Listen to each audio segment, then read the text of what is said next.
Welcome to The Explainer. Today, we're unpacking the absolutely massive legal and financial controversies surrounding the 2026 World Cup.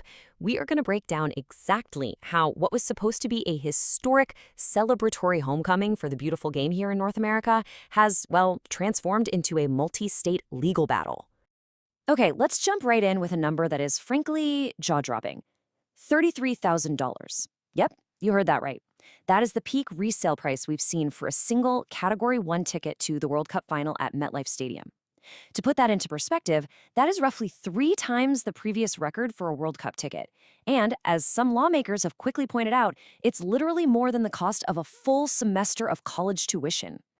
So, the big question is, how on earth did we actually get here?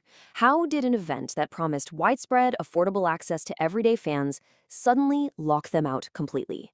Well, throughout this explainer, we're going to explore the specific mechanics behind these astronomical costs, the rather opaque sales tactics being used, and the massive government investigations that are currently demanding answers from FIFA. Part 1, the billion-dollar ticket trap. To really understand the outrage, we first have to look at the massive gap between the affordable access fans were promised and the harsh reality they're facing today. New Jersey Attorney General Jennifer Davenport pretty much hit the nail on the head with this quote. She calls it a gauntlet of confusion, and that perfectly captures the frustration being felt by millions of everyday fans right now.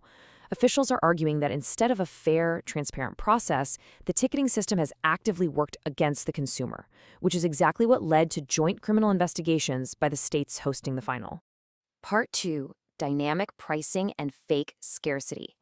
You know, you might have heard of this concept from the concert industry, but it's making its highly controversial debut at the World Cup. So, what exactly is dynamic pricing? Basically, it's a model that lets organizations adjust ticket prices in real time based on demand. Now, while dynamic pricing is completely legal and super common in entertainment, its use here has led to unprecedented price volatility for a global sporting event. It means FIFA can spike prices the second they see an uptick in demand. So two fans sitting right next to each other, they might have paid wildly different prices for the exact same experience. And the real-world impact? It's been absolutely massive. Just between October 2025 and April 2026, prices for the 3 main ticket categories shot up by an average of 34%.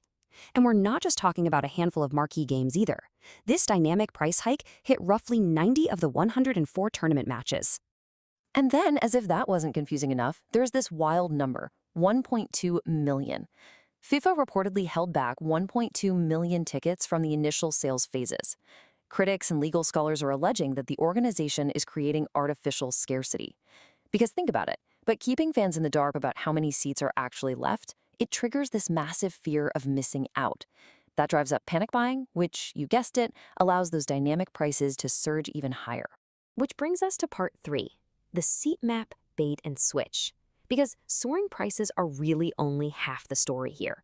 The controversies surrounding the actual seat assignments is just as intense. Imagine this. You're going through the blind purchasing process, right? You shell out top dollar for a Category 1 ticket because the seating wraps showed you'd get these premium sideline views. But when the seats were actually assigned, long after the money was taken, many of those fans were pushed into the corners or shoved directly behind the goalposts. FIFA's defense? They claim their initial maps were merely illustrative. But actually, it gets worse. After logging fans into those less desirable seats, FIFA introduced a brand new tier called front category seats, placing them right where the original Category 1 was supposed to be, and started selling them for upwards of $30,000. State officials are actively investigating this, arguing that changing the maps and introducing more expensive tiers after the fact is a classic bait and switch, and that could severely violate consumer protection laws. Part 4, lawmakers launch a major investigation. Look, when millions of voters feel they've been cheated, it really doesn't take long for the political and legal heavyweights to step into the ring.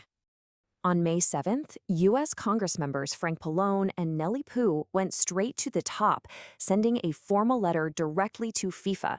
They demanded absolute transparency regarding the opaque pricing, the shifting rules, and the bizarre fact that sky-high prices were being maintained even when secondary market demand was clearly dipping.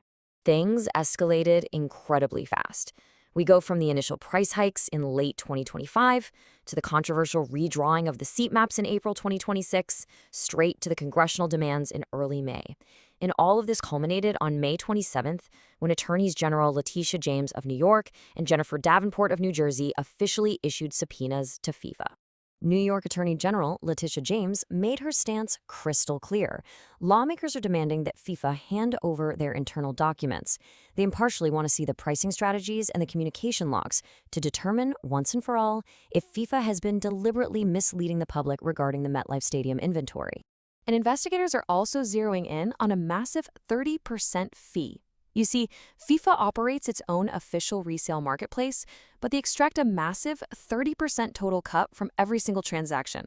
They charge the seller a 15% fee and then turn around and charge the buyer a 15% fee. Lawmakers are seriously questioning the justification for such an exorbitant fee, especially when it's tacked on top of already inflated prices. Part 5, Avoiding World Cup Scams. Because honestly, with official tickets being so completely scarce, confusing, and expensive, an explosion of black market scams has absolutely flooded the internet. It's like the Wild West out there. Cybersecurity experts are reporting that over 4,300 fraudulent domains have popped up just to steal financial info from desperate fans. We're seeing everything from ghost stadium phishing sites that look exactly like FIFA's real website to fake short-term rentals using data stolen from recent hotel breaches. There are even sites selling completely fabricated World Cup visas for border entry. It's crazy. So how do you protect your wallet? It basically boils down to this. Only buy tickets directly from FIFA.com. Verify any VIP hospitality packages through the official provider, which is on location. Do not ever pay for a World Cup visa. Stick to official government EST or B2 channels. And finally, avoid World Cup crypto tokens entirely. FIFA doesn't have an official token, and those projects are highly likely to be complete scams. Part 6. Will fans get justice?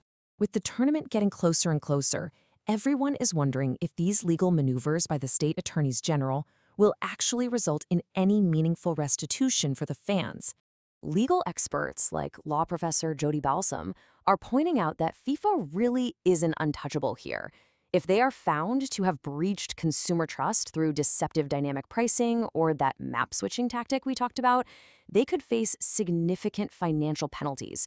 They might be forced to issue massive refunds, and they could even be legally compelled to completely restructure how they sell tickets in the United States. And that brings us to one final, really provocative question to think about.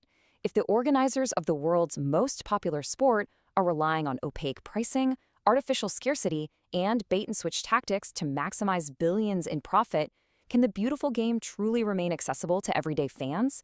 Or are mega events like the World Cup just destined to become exclusive luxury experiences from now on? Definitely think about that as the tournament kicks off, and keep a close eye on those court filings. Thanks so much for joining me on this explainer, and keep learning.